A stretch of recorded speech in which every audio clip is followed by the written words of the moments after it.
ഞങ്ങളുടെ ഗ്യാസ് തീർന്നായിരുന്നേ, അതുകൊണ്ട് ഞങ്ങൾ നേരെ എല്ലാം ഇങ്ങ് അടുപ്പിലോട്ടാക്കി. ഇനി ഒറ്റ അടുപ്പിൽ വെച്ച് വേണം ഇന്നത്തെ എല്ലാ ഫുഡ് ഐറ്റംസും ചെയ്യാനായിട്ട്. ഇന്നത്തെ നമ്മുടെ സ്പെഷ്യൽ എന്തെന്നറിയാമോ? നല്ല ചൂരമീൻ കറി, മാങ്ങയിട്ട ചൂരമീൻ കറിയും ചക്ക അവിയലും.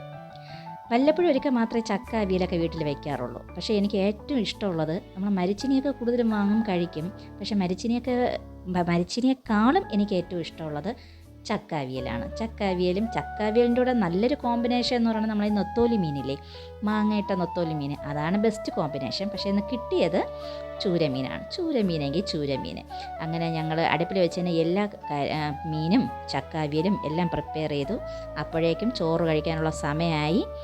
അങ്ങനെ ഞങ്ങൾ വിളമ്പി അതിൻ്റെ ഒപ്പം നമുക്ക് ഒരു പച്ച മോരൂടെ ഉണ്ടായിരുന്നു. ഒന്ന് ഒഴിക്കാൻ എന്തെങ്കിലും വേണമല്ലോ, പച്ചമോര്. ഓക്കെ, അപ്പോൾ നിങ്ങൾക്ക് ഇതുപോലത്തെ ഒരു കോമ്പിനേഷൻ ഇഷ്ടമാണോ?